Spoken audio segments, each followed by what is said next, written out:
around encane eholele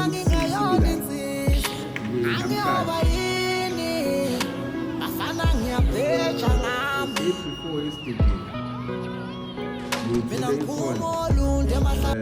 umongameli weBhinca Nation ecela umhlangano ne-office lekhansela no-SAPS. Yes, no-SAPS. Uhlalile-ke lo mhlangano ezolo. Lo mhlangano shuthi inhloso isicelo besithi after umhlangano umongameli weBhinca Nation ucela ukuthi aye emphakathini. Sazochaza ucela ukuthi aye emphakathini. Then emva kokuthi sesibe nomhlangano izolo umuntu ke sibe sesivumelana ukuthi no, before mhlawumbe ukuthi sithi siye emphakathini kuzobaleka ukuthi aqala abonane nama-stakeholders la khona njengamanje.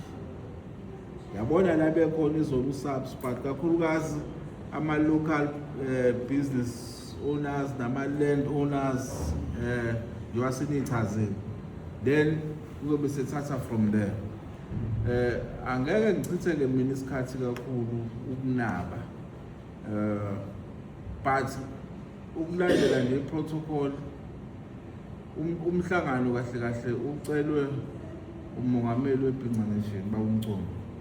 Uyena umuntu ekufanele ngimdedele njengamanje. Ayithanda indaba ukuthi sifike kanjani la sikhona. Cela ukudedela. Anzakwethu. Ngumlando wasemaqhulwini. My name is Ngizwe Mchunu. I'm from an organization called the Mapinga Foundation, and ngumongameli wamabhinca umuntu neqhaza lokuba waseNingizimu Afrika in terms of culture and in terms of vision. I'm an activist as well. That's why we co-assisted each other with umphathi uJacinta kanye nomphathi uNdabandaba ekuthenini namanje sinawo sikwazi ukuba ba-join forces to try to assist our society, because there is a long cry out there in the society.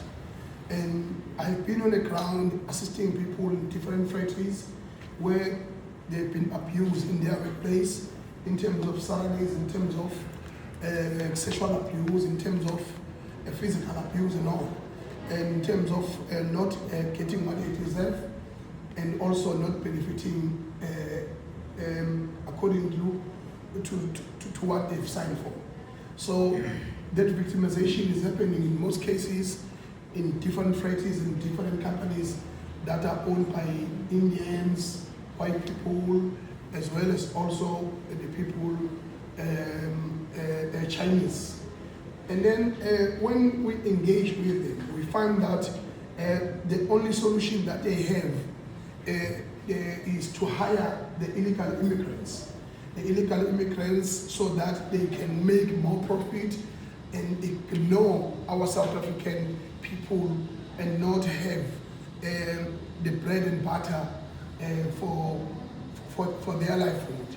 And then amongst those things, and then our community members, they also benefit in terms of taking those illegal immigrants and make them their tenants and rent in their household. So it becomes the norm that we are living in a country where the rule of law is not respected.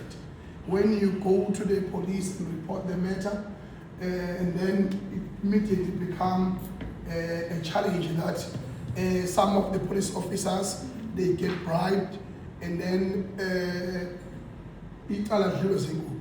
so, and then by doing all this movement that we've been doing,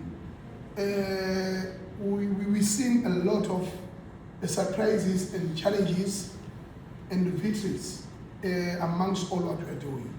We only find out that the business sector, where you get license, and in Tony municipalities, there are some criminals elements that occurs in terms of getting those licenses. And those foreign nationals, some of them, they jump queues to get those licenses through bribes.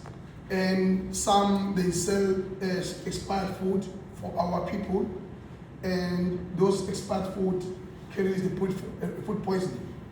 And there is a lot that happens to show and to prove that we don't have a country anymore. Country belong to foreign nationals. Then somewhere, somehow, we cannot sit down and fold our hands and assume someone will make a change.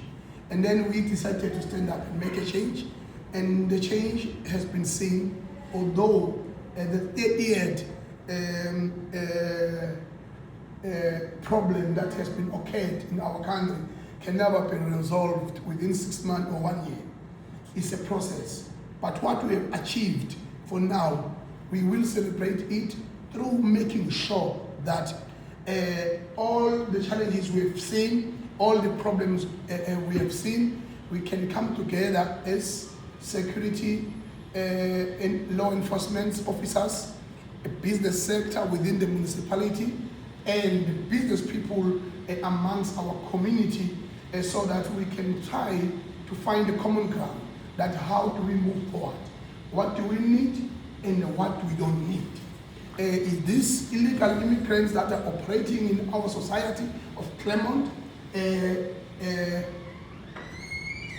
whom are illegally and who are legal, and how the eThekwini municipality can assist our local business owners to regain the muscle to be on business for our society.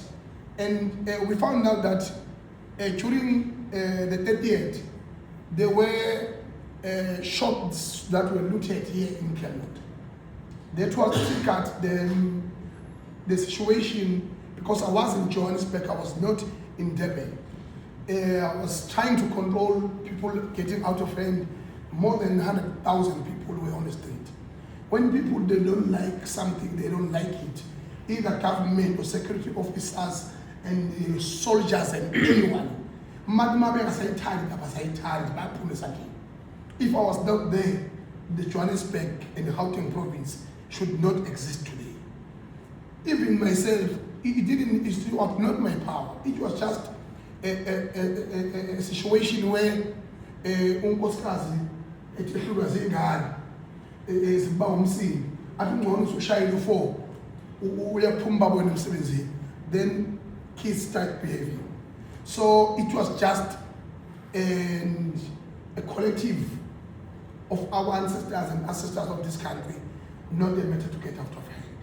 And the date to destroy our own country, when you say our country has been destroyed by illegal immigrants of this country. And we must be clear about that. We have never called any looting of the shop, legally or illegally. We never called any violence, and all we are doing is a peaceful march protests that have been happening all over the country. And that momentum created the scenario that the people of South Africa are not a violent people. They can behave, taking from us wherever we've been. There have been a peaceful protest that created a presidency that every march, every corner of South Africa must be peaceful. That's why we were not arrested. But when something mushroom, like what happens here in Guatemala, Claremont, it took us and myself as a leader, because people were singing our slogan, singing our call that we don't want illegal immigrants. Then the element of criminality jumped on and people started committing crime. I called a meeting that Mr. Councillor, as well as the station commander, that how far have we gone with the cases of those people that have looted shops, because that is not what we have called for. And then once that element happens, that is an act of crime.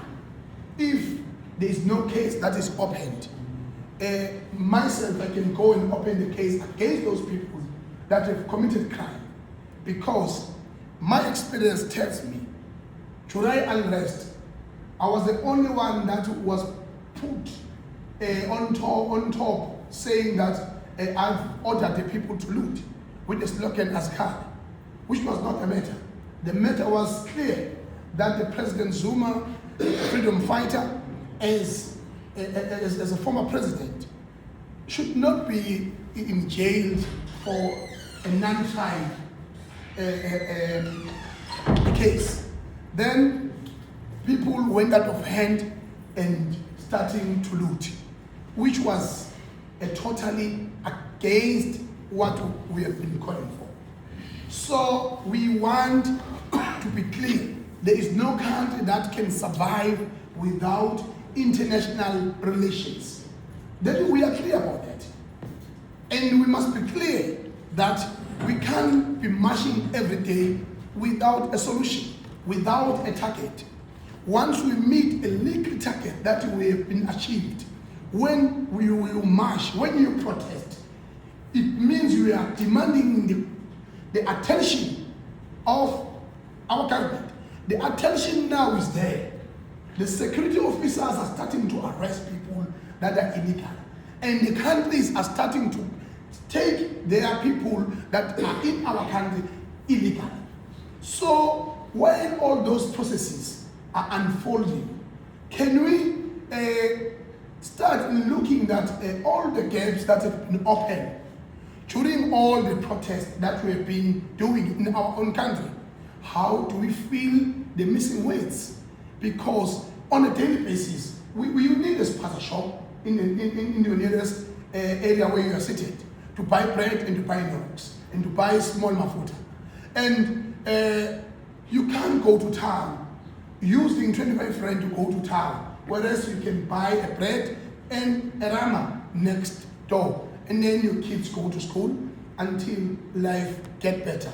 So it's clear, it's our daily need. Spaza shops is our daily needs. Small supermarkets in the area is our daily need. So how do we join together and make all this system that has been broken, that has been operating illegally in our country, and make it legally and empower our own brothers and sisters to be equipped in terms of a business venture. So we are not stupid, we are not people who will be marching.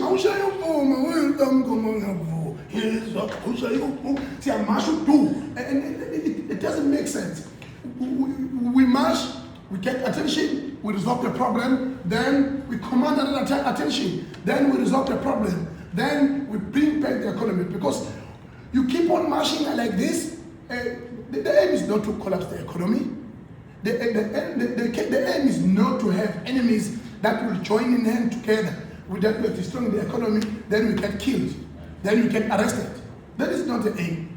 It must be clear. We want to rebuild the economy of this country, and the economy of this country must be a service our society and benefit to the people of South Africa, especially the local people. Not the person that used to hold meetings, but I want to hold meetings where decisions are made. So as we are here, we are pleading to the councillor, we are pleading to the business owners, show your interest, where are your interests? So we intervene, and we also plead to the eThekwini municipality a business support, that where do we meet each other halfway? Where there is an element of criminality, where the law enforcement come in. So as we are engaging in this meeting, we need to also to go back to the people of Clermont and to clear the air. That the aim is not to create enemies, is to create friends and relations. And international relations are important. Those who are legally here in South Africa are not prohibited to do any business except they have a valid license and they have a valid documentations of being here in South Africa and operate. The message must be clear. And then if we say everyone must go, can we go to Anglo American and say they must go? Can we go to China Mall and to China City and to all foreign businesses and tell them to go? So if we are saying we don't want any foreign intervention to our country, so we must be clear about that. But when you're talking about the local economy, let us be clear. Our own brothers and sisters, they must benefit. And those who have been operating within our society that are foreign, got enough experience and the knowledge. Can we see a scene where someone has been operating in a supermarket and is doing and transforming that skill, that how we have been commanding? Because not all of them are bad. We can't be fooling ourselves. And we can't allow the community to take advantage of this mash and commit crime while they've been sitting with these people for quite some time. Why now? Why now? So I'm here to clear the air, ladies and gentlemen. And I'm sorry about being so loud, but I want to be very clear, that we want decision making. So whomever that's got an interest in business, this is an opportunity to express and also to advise that where is different, because we have met with some of the international people that are here, and they show us that they are here legally. They got differences. The Ethiopians as well as the Pakistanians, Bangladesh, some of them they trade in containers. They say Somalians, they don't trade in containers, they trade, they only have supermarkets. A supermarket where you come and buy. I even said to the councillor that if those are operating legally and we don't have people that may fill that gap, can whomever that can may be allowed to operate and to have a supermarket, for an example, in our areas, can they disclose where they get where they get their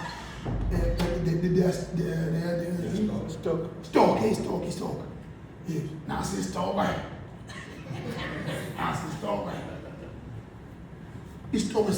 So that it can be traceable. When the problems occurs, we buy here in your supermarket, and that's why I was happy when she disclosed that health is important somehow, and the council agreed, and it's important. And then they disclose we get our stock here, this is our supermarket, then it's go to the South African community. So whenever there is a problem occurs, and then they must also equip their technology in terms of tracing things, because things can come different ways. So to find out you got a ship somewhere where it's not right, then you automatically says, I got it here. So it must be traceable on a barcode, and it must be traceable on a slip. And whenever there is a problem, we need to professionalize things and to use the advantage of technology where to clear all the things. I want to conclude by that, my brothers and sisters, so that I can open the podium for any input in terms of security officers, in terms of the Tewini business, and also to know where I am interested. So I can do the magic, I will make it happen. Abamenywanga imina or abamenywanga office the council badluliseliwe umuntu engimazisile oyikhanda ngizothiwa ikhanda ongizothi njengo-organizer ngibe kanjalo wosomabhizinisi. Wena-ke kusho ukuthi la kunama-stakeholder ahlukahlukene la, and nawe ngicabanga ukuthi uyi-affiliate kunama leaders akho la ukunderstanda kwami akhona la not ukuthi bekubizwa isitolo one by one but kuno association zonke labo somabhizinisi abafola ngaphansi kwabo nawe khona labo bala ofola ngaphansi kwabo bakhona ke la mkhulu ngoba kube besibiza one by one Claremont kwaDabeka bekufakiwe groundini la ngilalele inkulumo kodwa manje ngikhuluma esingisa ngisazi ngiyamuza uMacingo ngaphela iveteza lesingisi mina isingisa ngizwa ukuthi uthi ngiyafisa ukuzwa le nkulumo ukuze siqhubeke nenkulumo sefana ngoba inhliziyo yami ibuhlungu ngolesi abantu bafika bashabe ngolesihlanu kwashisa isitolo sami angazi nami ngokufika ukuthi kwenzeleka ngizobe ngithobe ngizwe inkulumo ukuthi ihambe yangakubo mhlawumbe ngizikhona mangizongela yabo siyabonga mkhulu uthole kuyinkinga enkulu kakhulu ekuthenini kutholakale izwe lethu linabantu abaningi abangekho emthethweni kusukela unyaka uka-1994 waqala sokumazenzele ngolomazenzeleke sokubone kubalulekile ukuthi sihlangane nodadewethu Jacinta noPhakela sibe yiforce ukuthi sihlangule lolu khula olungaka oselumile ukwedlula umbili. Ngakho-ke siyakhumbula thina sikhula kunama-general dealer kuney'tolo zasemakhaya ehlukahlukene, isitolo kwaNgcobo, isitolo kwaMkhize, isitolo kwaMsana. Lokhu kuvile sikhonjwa ngabo thina kasibazi. Bufike nawo uMandela nehlobo zakhe lezayibiza ngosibani. Asikwazi konke lokho thina. Emveni kwalokho-ke sathola ukuthi-ke le nhlamba esibizwa ngayo kuthiwa abantu base-South Africa abangamavili. The masiqhubeka simasha sabona ukuthi laba abantu bahlukene, khona abantu base-Ethiopia okuthiwa bathenga kakhulu ngama-container, kube khona abantu base-Somalia bathi bona banganama-supermarket mhlawumbe la KwaZulu-Natal ayifile ka-200 iy'tolo abanazo kodwa zingama-supermarket. Bona bangeni mhlobo ama-container futhi bona bangamaSulumane abawudayisi nogwayi, yabona. So emveni kwalokho bese kuzoba ama-Pakistan. Ama-Pakistan lawa wona lawa alungisa amafoni amanye izinto azenzayo ngendlela ethizeni. Yibo bonke laba noBangladesh abadayisa namafoni kanjalo nabadayisa lezi izinto ezizidingo emphakathini. Bese kuzothi-ke ukuhlangana kwethu-ke tholakala ukuthi kube khona isitolo ey'shayo la. Iy'tolo ngoba inhloso yethu thina sakumemezela ukuthi ukunyakaza kwethu kukuwo ngokuthula noxolo. Njengoba ukunyakaza kwethu kukuwo ngokuthula noxolo, kubalulekile kakhulu ukuthi njengabaholi sabona lukhulu ngo-2001 ngo-2021 la kwakukhona i-looting, kodwa thina sasithenga kuphuma amawethu ejele. Bagcina-ke abantu betapa ey'tolo, lo mthwalo wathwezwa mina-ke njengomuntu osenior phakathi koPhakela noJacinta. OJacinta akazaboshwe indawo, uMphakela akazaboshwe indawo. Kumnandi nje nemithetho ney'nkinga ey'khona ey'bhekene nalesi simo ngeke bezazi. Nesiteji abangena kusona abasazi ngokwesipiliyoni enginaso mina unabo. Kufanele-ke mina-ke ngihambe phambili njengomuntu osekwayibona nendlela ukuthi hayi bafowethu la makhona la sekuvele khona inkinga esingahambisani nayo as-artists, either gijima thina siyovula icala noma siyobheka ukuthi amaphoyisa awenze ngendlela yemsebenzi wawo na. Ikona lokho-ke kwenza ukuthi-ke masizwa isimo sokuthi khona into eyenzekile ngomhla ka-30 la Claremont, bengingekho ngile kwaze kwafike ungenelela khona ngisho amasosha. Bengile eGolonamaze awa-activate amasosha ukupanyaza ukuthi ayingeke mayithi amaphoyisa seyashoda wasekho amasosha awangeni eHebrew angena kamasosha nawo agadisini. Abantu abangapheki ba-100,000 abangegijima begqwele ibholi bengezwa mshini bebona ukuthi baphume esandleni. Isimo-ke leso sesibukile-ke ukuthi uma ngabe-ke kulungiseka kukhona futhi into eyenzakalayo. Ukumasha kwethu uhambisana nokumasha kokuthi sifuna ukuthi kulalelwa umzali wethu okuwuhulumeni. Useyishilo-ke indlebe yodwa kodwa singakufuni thina ukulalela bese ungenzi.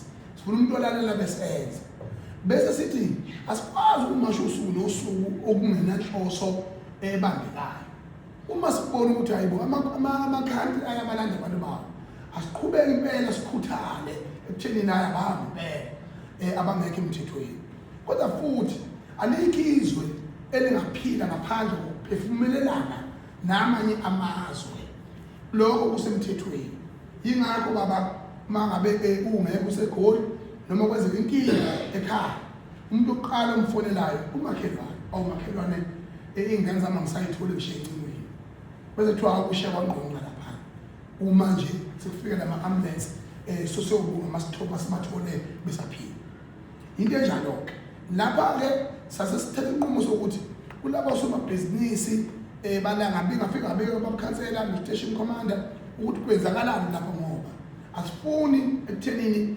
kusondele ijele into lesiyenzayo kusondele futhi ukubhabhabala umnotho uthi ubhabhabaniswe yithi thina asifuni lutho sithi angimasho du yabona umasha uthi akunanhloso ufuna kuhambe ukuthi ikhawu kubonakala la sikuzuzile sikushayele ihlombe nala silalele khona shaya ihlombe njengamanje nabo abahlonishwa abavela ngaphansi kamasipala nabo somabhizinisi sithi abaveze intshisekelo yabo somabhizinisi yokuthi yini abayidingayo baba ekuthenini bakwazi ukuthi balekeleleke ngokwe-guidance bese nisho lithi kulaba ke abasemthethweni abafisa ukunabo ukusebenza la abanye banama-IDs akhona la eNingizimu Afrika ngokusemthethweni manje uma uyibuka-ke leyo nto sazi ukuthi thina njengabantu base-South Africa lapha kwadabeka eClermont sifuna ukuzuzani sithatha lokho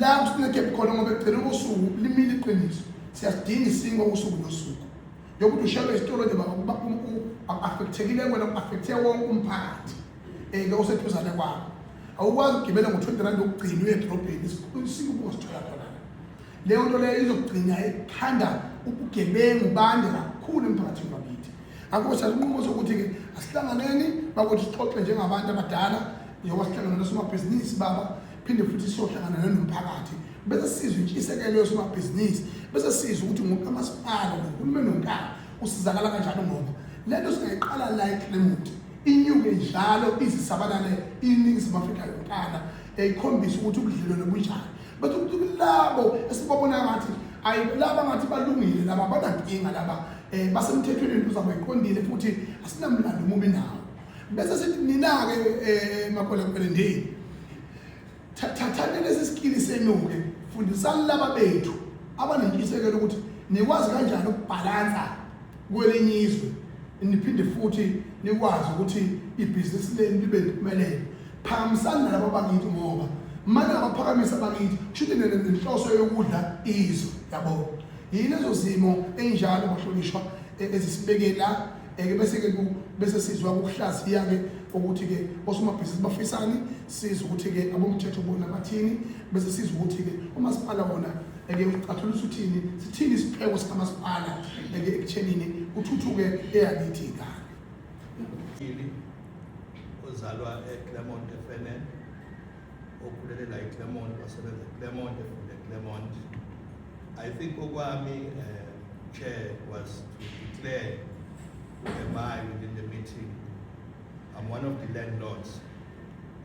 I've learned as a young man growing up ngaphakathi eClermont ukuthi Claremont yaba indawo la isiza khona ama-migrants because they are local migrants that come from the Eastern Cape, that come from Limpopo, who used to come and build this hostel.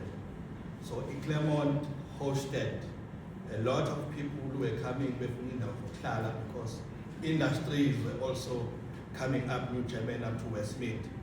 So Claremont has been that kind of an area that is accommodative. I'm within the hospitality space, the City Maskulum and my colleagues are City Claremont in the SADC region.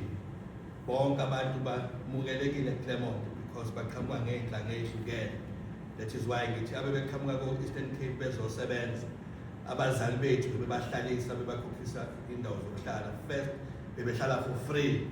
Mina ngingene kuleso space ebhizinisi abantu bebekhokha 35 rand i-room ngaleso sikhathi. engifunda nayo mfowethu kwaku-35 rand kurentisa ngaleso sikhathi. Ngakhula-ke kuleso space up until ngangena on the commercial side. That is what I do ngokwaseClermont kwaDabeka, ukuqashisa ngendawo zokuhlala nendawo zokutrade. Engingakusho nje okuncane ukuthi as much as kwenzele okwenzekile, but very few local people abafikayo ukuthela ukuthi bafuna indawo. Ngoba zikhona indawo sezivelile, kodwa very few njengoba sithi abathatha abathuba. Who comes and say, Mr. Pili, Mr. Chris, we are interested, ungasilinga indawo imali. But what I wanted to declare, which I've been working with abantu bokuhamba, foreign people for the last 10 years. I've known them, I've worked with them. They are not bad people, but their culture, banosika bakhule ngalo, nama Muslim. That is why they're khona la. Bethuthuka futhi because they mix with other Muslims, because Durban has got a culture of Muslims. So when they buy Dagamkhulu or trade port, they've got Muslims who run trade ports. So they've got culture, they church together, and it's easy for them to make trade, to make deals. But what I wanted to declare so that everybody understands, I think I've got 3 or 4 of them as my tenants, and those shops were looted. I'm not here to say they must be brought back, but I'm just declaring that I'm one of who works with them. I cannot shy away from that. But it's because I've been working within the tourism space, traveling Africa, traveling international. Then you understand, and then you learn from the other people. So the mind was to say, I've worked with them, I've seen how they operate. I agree with you, skills transfer is important. And I can conquer with you. One of the days when you said, check us, no say point. Bang memez, bang beg it over the said chilling. How keshi, how we the supermarket Kadabe. I was very impressed. Moba, is Kilash Tola about cancer.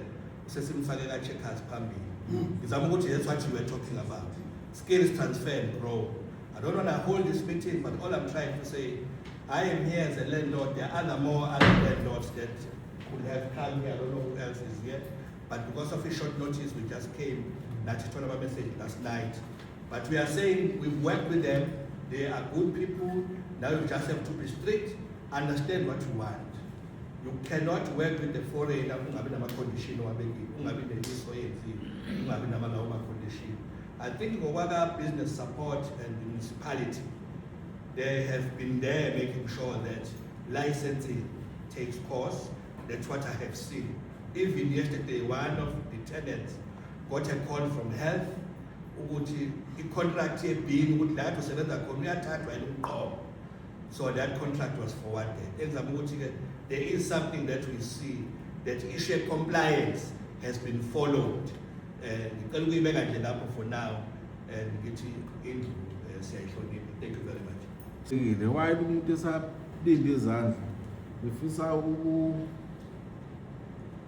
ukukhulula la uSAPS ukuthi wamukelekile ukwenza input kule ngxenye kulomhlangano together with the business licensing as well bamukelekile then bese ngiza la bafuthu nodade bedla ngaphakathi futhi ngizama ukulekelela ke manje la ngikholele ekuthini lela kufe khona ithole yabo ngoba yabo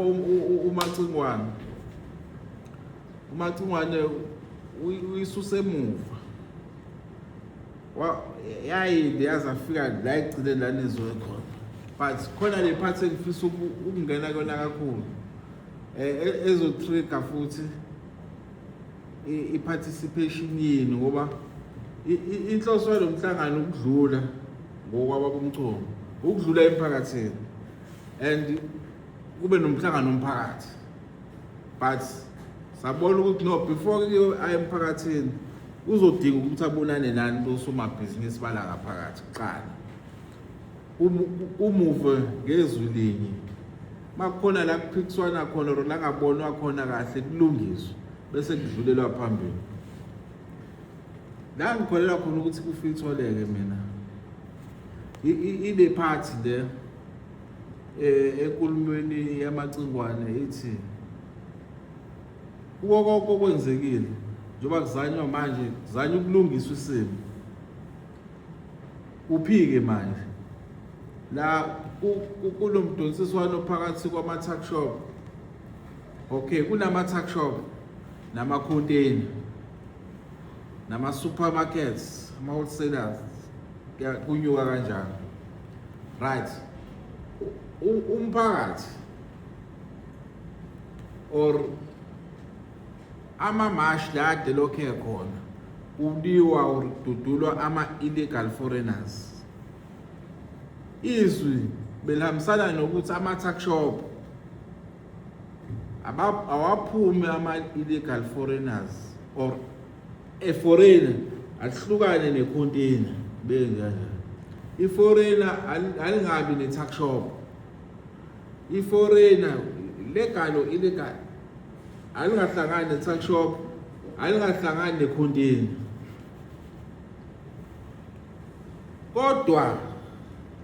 Kodwa uma i-foreigner lilegal la ngaphakathi eSouth Africa lingakwazi ukuthi libe ne-supermarket or lirane i-supermarket or wholesaler, not i-tuck shop or i-container ngoba lilapho kusemthethweni. Cha, lingaba semthethweni kodwa lingahlangani ne-tuck shop, lingahlangani ne-container, but lingaqasha i-wholesaler or i-supermarket kuyaphezulu.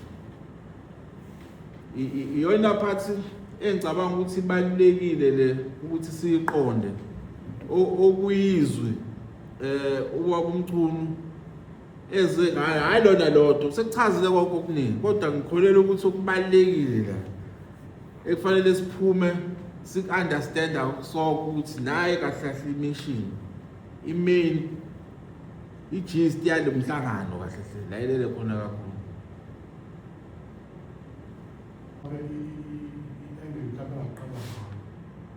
Ukuthi-ke singajahi mhlawumbe ukuthi sifokase kakhulu abantu befike ukuthi bangabuya abantu basiphamane nayo. Ake siqale silandelele ukuthi ngomthetho ikhona leli phutha esizingalinayo ukuthi kusemthethweni uma siyijambile-ke leso sithi umuntu ufike ngokusemthethweni kanti amadokhumenti aka-fraudulent in the first place. And then eyesibili ibe nalento ethi mhlawumbe nabantu bakithi abantu abanikeze ithuba yalama-supermarket. Mhlawumbe sizocabanga ukuthi umuntu ofika kunamaphepha akaya ngama-supermarket kanti ukhona owanakithi kwaZulu-Natal. Lokhu kumphazamisayo owanayi-supermarket ukuthi unayo i-capacity ne-experience e-supermarket. But ushayile ukuthi mhlawumbe ama-funds bengenawo before isibonelo njengoba uhulumeni sekwazi ukukhipha u-500 billion to sponsor like the local businesses bakwazi ukuba khona. And then kukhona this element esinokuyizi kukhulunywa ngabantu bofika kuthiwa kunama-NGO nama-organization who like take money from the United Nations to fund them, that they've got the money abakwazi ukuyothenga ngayo. And bese bakhona le element ukuthi bangamasulumane bona bathenga o-trade port awasulumane. And of course, they'll support each other. It will be easy for them to open an account called about the tax stock as coconut 30 days account. Or that privilege, you turn the account because now the element of so I guess he may not just more than about each about told but the Baba was going to see because my told him when we took the owakithi akayigcwalise because akanalo amali ethola, but isikhona-ke manje ukuthi umuntu akwazi uku-aplya athole ifani agcwalise isitolo nayo. Bengizothi mina mhlawumbe-ke singakujahi lokho ngoba izosiphathe nayo uma sizohamba ukuthi umuntu akafanele agibele othenga isinkwa edrobheni, so owokufika uzokwazi ukunikeza umuntu isinkwa kanti owakithi uzokwazi ukunikeza isinkwa lo wakithi manje akasekho hiyebi ngalayithi. That's why bese kuzothi umphakathi uwodwa nayo criminality akhuluma ngawo amathuba ukuthi baba ne-element of criminality now. Abantu they bottle their anger. Uzothi ne-criminality kanti umuntu ubhodla i-anger benayo ngento ayibonayo engakanani. Uma kuvela ithuba kanje umuntu bese ekhipha i-anger yakhe ngokulutha khona. You understand ngisho? Asibukanga-ke la abantu abayibhokishile khona ngoba bayaphoqa abantu ukuthi abagwinye abantu bokufika bengafuni bagwinye. Uyabona criminality yodwa angeke bhodwa into ekusiza lwakho entshontsheni.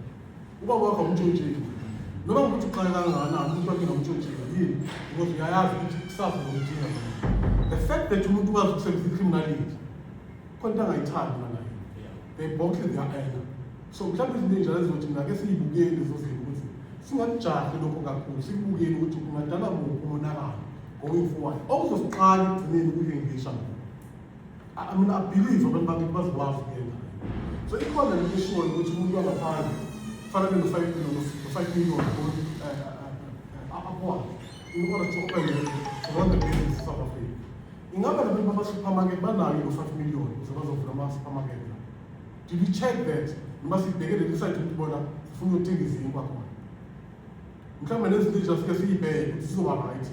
Okugcina zizophakamisa ukuthi ine-experience mina ishop noma i-factory kuhamba ku-Quality Street ngala eSphingi noma eJacobs. Ujika lapho uqeda u-Quality Street i-bridge ujike ngala kune-warehouse lapha iyakhama ama-nucleus. But ama-nucleus bayafika lapha abantu bothenga khona ama-nucleus la afana ngabayalahla bawathatha bawufaka ama-tuck shop and resell them. But ayikho right la lokuzala khona. So ezinye izinto kufanele sizame ukuyigwemela ukuthi sinayo ulwazi lokuthi abantu base-South Africa ney'ngane zike zakhona zidla ukudla okunopoison. Asike siyilandelele zonke lezo zinto ey'njalo. Uthi-ke lokuzana i-history yakho lesibuka la bebethenga kuphi nendawo. Bebethenga kulezi ndawo sithi naziyabheka. Si-expose iy'ngane zethu futhi again entweni enjalo ngenxa yokuthi thina sijaha ukuthi kufanele kuthenga isinkwa. What about the head of the children? Bengizokuthi mina asikele nayijaha siyayivuma i-looting yabarondiyo yabona yini. Ake siyibheke ukuthi i-cause yini. Singayibuki ukuthi i-cause ye-criminality kuphela. What motivates those people to go and loot? Siyabonga. Engifisa khona i-clarity. Yabo mhlambe khona nomunye ezomsiza i-clarity. Umbono la uthi umbono kaMchunu or inkulumo yakhe ingajahi bekanjalo ingajahi yabo bengakuhle nale mhlawumbe uyicacisa uyivule ukuthi mawuthi ingajahi yini le engajahi yabo uyinike i-motivation then bese kuthi le yabo njenge 5 million kanjalo okuhle bakhona ukuba u-business license. Ngicabanga ukuthi izinto ezinjengalezo ukuthi ayinothe angajahi kwamanje ukuphendula yona le business license. Sazoba nezandla ezothinta futhi mhlambe ukuthi abe kube ne-answer siyithola ngaka-business license. Akalokho esinothela nje u-business license izinto azolokho engena kuzona ukuthi asinike i-clarity kuzona. Kodwa nje ngizama ukubuyisana le move ukuthi awuyicacise nje kahle-ke manje le ukuthi sokusebenza. Kukhona ama-landlord afana no-Mr. nabanye esibazini. Abenza ibhizinisi of course ngoba abantu beqashile khona. It doesn't matter ukuthi umuntu wangaphandle base-South Africa. Just like when ikhambile bakuyo interested ukuthi avule ishop khona. Arenta khona. U-affectekile yena manje ngenxa yokuthi akasekho abantu abaqashayo. But at the same time, I'm saying now, ungajahi ukuthi asingajahi nqondo ukuthi mina. Ake sibheke ukuthi bakhona yini abantu bakithi who can go and run those shops here. Let's give them the opportunity baphakamise izandla. And then at the same time, understand ukuthi angeke sigcwalise isitolo noma kusakhona i-process ethize ayenzayo manje to get the funds so zizokwazi ukusirana isitolo akhokhe rent ngendlela right. Sibe patient nangabo abantu bakithi ukuthi okay fine siphakamisile isandla. Ngintshisekela ukuthi afuna ukurana isitolo. But mhlambe capital noma financial is not financially okay okwamanje. Ithi opportunity yakhe lo muntu ukuthi awabonana namali funding izokwazi ukuthi akwazi ukusiza abanye abantu because i-funding yasishaya futhi nathi at the same time. Because if you go to OSIDA zonke lezinye zama-institution akhona bafuna into ebizwa nge-curriculum. Kufanele ube no-20%, ufuna 100 million, kufanele ube no-20% walo mali. We don't have that. So uhulumeni kuseyivulileke lo into ukuthi now there is no longer like uhulumeni afuna i-curriculum manje. Usiyakwazi ukuyifanda even the startup company ukuthi ukwazi ukuyiqala ngaphandle ukuthi ube nemali ewu-20% walo. Okay. Iqonda ukuthi-ke mina kansela sibanika ithuba ukuthi isikhona-ke into ezokwazi basiza babe nemali to run their shop. Yabona-ke la kulesi thini bese ngizoyivala la kuleyo nkulumo-ke manje ivele iphelele yabo. Wenze instance ukuthi naye landlord khona wachaza asiwanika ithubi local ngithi leyo nkulumo ufuna ukuyiqedelela-ke mina or ungisiza ukuyiqedelela. Ingabe leyo nkulumo ithi for instance nangu landlord une foreigner kuluthiwe likhona for mhlawumbe lifuna ukuvula isitolo ne sengihlanganisa nenkulumo yakho ke manje ithi inkulumo yakho ulandlord akammise lo oforeign akammise akanike ithuba ama-locals. Yabo ngifuna simuve kahle clear ngithi thini lapha inkulumo yakho. Ngisho njalo nokusho kwaKhansela why ngisho njalo to prevent the future problem engenzeka ngoba ngesikhathi unika ithuba lokufika uyekele wanga isikhathi uthatha ingane ngaphandle uselo lesikoleni uyeke neyandi yakho ikwatile yakho ayikho yini ngalokho ngigcine neyakho izothoba ivalele ithuba iyangane ngaphandle sukhale inzondo ngalokho to prevent inzondo engenzeka going forward ngesiqale ngalo wasekhaya charity begins. Yabo nje iclear isiphelile inkulumo yakho iphelele ngokwami ayisanapho ama-loopholes ama-question akhona but before mhlawumbe ngithi umongameli wamabhenki uyangena la for sure kusakhona izandla esafuna ukukhuluma la nali side engisafisa liqhamuke nemibono yisi so lamhla kade phansi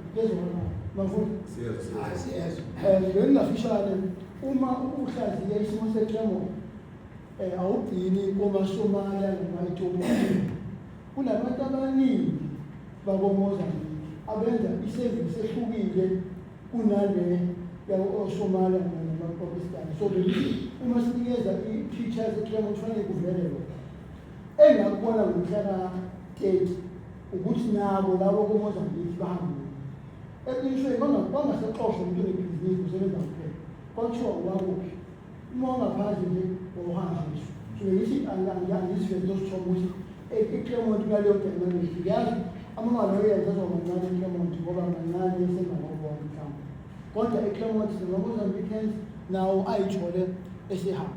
Bengithi angifisa ukusho kodwa nakukhulu ngifisa ukusho eyokuthi mina nje mangingena esitolo isitolo phela ebezwana nami mangingena kusona leyo sangaphandle kwasengisingo ilesi silaphezulu ngoba ngiyibona abantu bakithi kodwa kwezinye izitolo ngibona nje abantu bangaphandle bonke laba ngibona ukuthi kunenkinga ye-value chain le phasi ukuthi kufanele baphethe employment for abantu bethu angiyiboni accept isitolo esiba mhlawumbe khona kwizinto.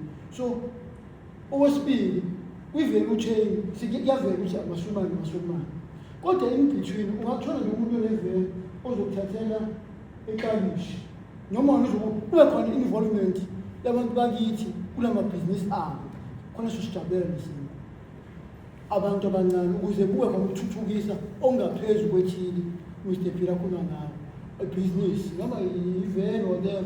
So kunento enjalo mhlawumbe ikona ukubekudala nge-era ubhuti akhuluma ngayo ukuthi umuntu waseMozambique nje befuna ukufaka umuntu uyashiseka efuna ukupasa umuntu uzohambe eMozambique amfake ngoPorto abuye bahlale bodwa basholethe abayona ingxenye yomphakathi esikuwona. So bethi angikuvezela ukuthi bese ukuthi asibuye leyo engiphilayo. Yes. Umuzana besophendule kahle ngoba ngicela ukubhekisa ke. Isijikile ethi abantu bofika emalokishini abafune kunephepha noma kanaphi ukuze amathuba omsebenzi ezotholwa ethile. Njengale example eshuntaka erect begunda bona bodwa bakufika. Manje sekusebenza umfana la eClermont una 20 years engakaze asebenze but uyavuka manje ogunda abafuna manje uyaswista umuthi abanye kufanele khona abanamaphepha kufanele bahlale noma babe nemvume yokuhlala kanti iseyini iqala ukuthi umuntu okufika endaweni yabantu akadingi unephepha akanaphepha ngoba amanye namaphepha abanawo bawathola ngesikele ngicela ukucacelwa lapho yabona kulona lolu bakhe shofu matini nabantu lentwana abantu okufika kulo nyaka sithi ukumasha kwenziwa yonke ayangena amacontainer la eClermont angazi ngena amacontainer amangaka la eClermont labantu bangaphandle futhi kodwa kuthiwa kuyalungiswa ahambe bebe abantu bomthetho nabo kufuna ngabe bayasilekelela ngene ngoba amanye ayihlaleli emgaqweni basebenzeli emgaqweni abasebenzeli ey'ndaweni zabantu enye into esiphazamisayo leyo sicela ukuthi wonke lamacontainer lawo abelengena angabusambe amanye adiqothwa la zishawa iy'moto eziwalethayo indlela mhlawumbe kulo nyaka la eClermont angenile amacontainer amo-50 unyaka nje umbona ehambe bekwa nje abekelwa futhi bona nje very certain people esithi asibafuni ngisacela ilungiswe leyo law enforcement sicela ukuthi silekelele ukuthi babuye babheke bathathe lo lentozi nalaba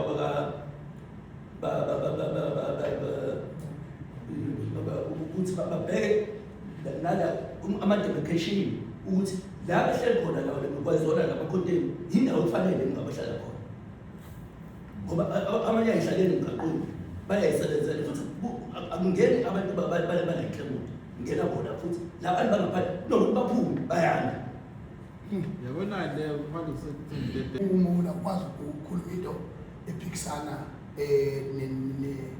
nemizwa yabantu especially abantu basendaweni bayalalela bayahlonishwa futhi ngoba nami ngeke ungitshene ngenkandla yakithi ngeke ungitshene futhi la eBombombulu nalapha eMsinyathi nakuhlala khona ngoba nami ngiyazi kwenzakalani ngiyazi ukuthi noma ngithi sekufika abantu la ekhaya phuthuma ngane yami kuyephi indawo ethize kusuke ngazi ukuthi iyaphi kwabani futhi into ebalulekile lapha iyodwa umuntu oseqhathayo uhulumeni naba bantu eseqhathwa uhulumeni okwesibili kulelo thintayo wabala kuleli yaphuza ngaba boshisi lelo ukuthi abanamaphepha nabanganamaphepha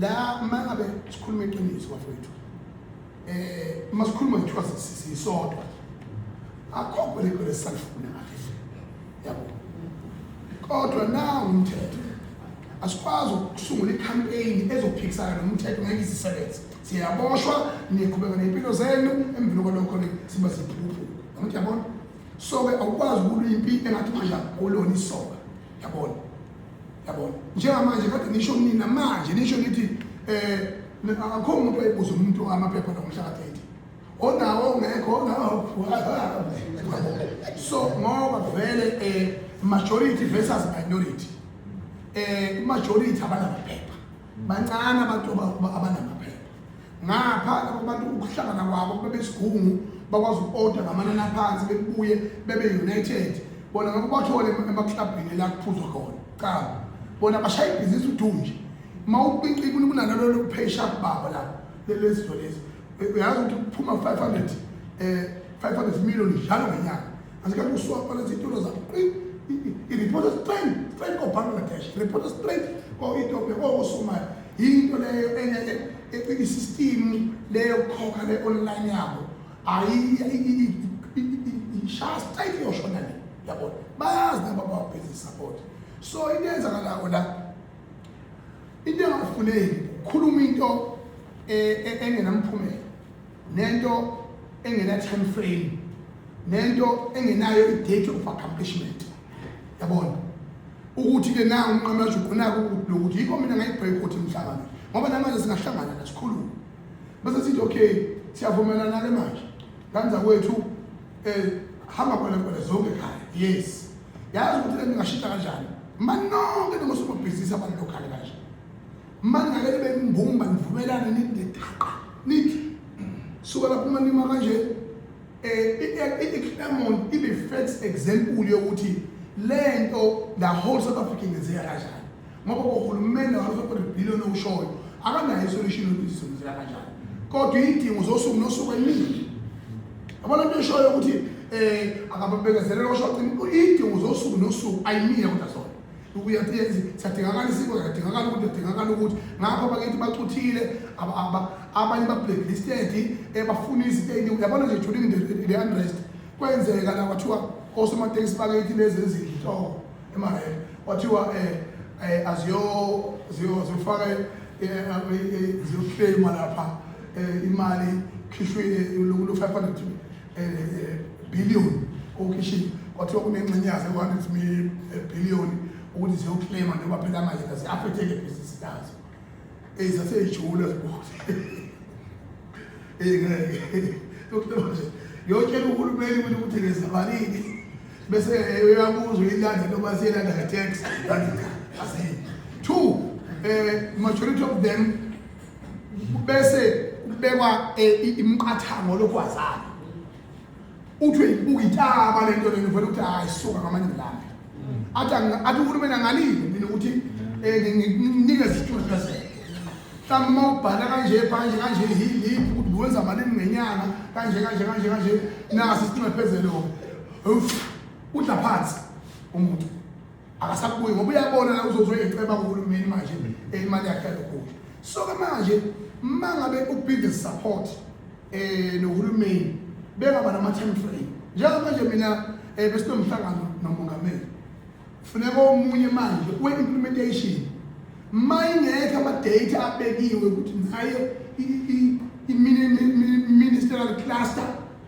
izosebenza kanje including amaphoyisa nominister nabo ama-directors of the department nabo abantu bakamasipala nayo i-implementation athi uhulumeni now I declare ukuthi operations azo zonke ukurenovate our own country and to empower our own businesses na umthetho umuntu South Africa o-engage kwi-spaza shop akazivula ngapha ispaza shop ebe-attenga leyo workshop ka 2 weeks financial management na-discipline abako-health lapha khisha ama-volunteer umhlaba unyakazo ubile njengoba kade usuwubilisa nje usubile manje ngokurenovate akwenzeki konke lokho so khuluma kanje sikhuluma kanje siwalanga siyodesha sihlale phansi elithi hayi ushayele ubani debate into engasisindawo engenama-date of accomplishment yabona sikhuluma umuhumo uzuyosithela uyoshoda le kodwa uyavuka ngakusasa i-daily need yakho ithi I need bread, I need butter,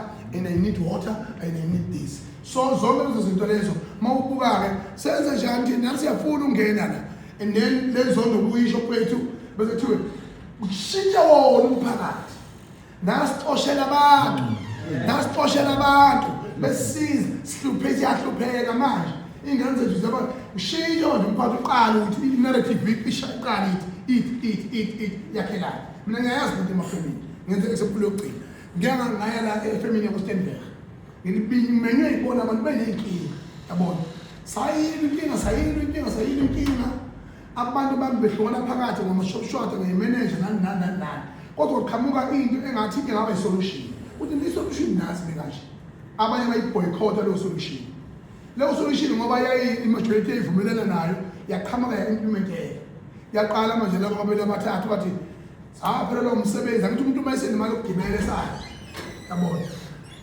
abantu babethi bazosiza la umsebenzi kodwa manje asisasebenzihleleka ingane ey'lambile iy'ngane zami ngayo izodlala yena wabhoyikhotha lento lena wagijimela washa amagulu ngephama bemqashile ezenza isisu yangithi yabona so-ke into ey'njengalezo that we need to align those things yabona bese kuthi-ke lo mthetho ushilo shezi lokuthi elokishini i-culture yakho lento leyo akufanele kube yinto engishiwo thina cha thina sithi umuntu ongekho emthethweni akahambi bese lithi njengoba somabhizinisi siyisigungu saseClermont nabaphethele sithi cha asikakhulumeli-ke manje amalokishi amanye-ke manje ukuze lento ibe nekhathazekile sithi supermarket or spaza shop or cell phone shop or anything sithi thina sicela ukuyibambela bese nihlangana usuku nosuku niya workshop manje ngqongqoza ngenkani la kulomnyango le iyavuleka ukutshela imiso nomashana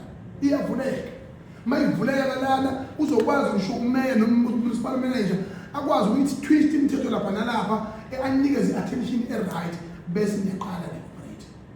Then 6 month time you will be doing a documentary of where do we start it. It's not going to be easy. Where do we start it? Yabona. So the manje masokhuluma izinto namakhakas and then they want to if local people, local economy for local people. Local man bese hlangene sine database yenu kuyazi ukuthi odwa lapha. Once you got numbers are the majority of an excess in any business. Once you got numbers, shop amanga and the potential yokwenza imali engaka enyanga, I mean regulations at so much sicela ukorder lapha. Awusupply yazi ngathola ngisho ama-wholesaler nekuja anga-supply mahala buka bomtsheqiniso mina i-unit is power vele athi nje okay uhulumeni siyambona ukuthi into zakhona ziyagqoza kanje kodwa lapha sicela ukuthi ngendlela esenisolid ngakhona ne-attenda nama-workshop sicela ukuthi faka wazi ukuthi unesitoko sika-50,000 onaso uyadayisa bese babhathane kancane ngenyanga. Emvana lokho after 6 months yonke into right ubeke business. All we need is to focus. Akumnandi ukungasha every day engathi mina nginomfazi anginengane mina nginengane ngaka kumanje abafazi bamithi bazozala ngomashe. So ngiyazi ukuthi njengoba ngikhuluma nje animazi lo ngizokhuluma nazi ukuthi ngizobheka amafonini angihlanye mina ngikhuluma into ephilayo nento nesikhathi ukuthi indaba ayisebenzi. Unity is power. Ngiyakutshela nawe umhlonishwa ngiyakubonga ukuthi uthi kade ukudlala kana ngokholekole kodwa sikubone la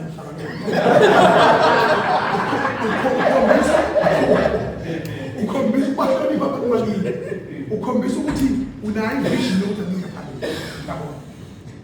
Thank you. Yeah, no.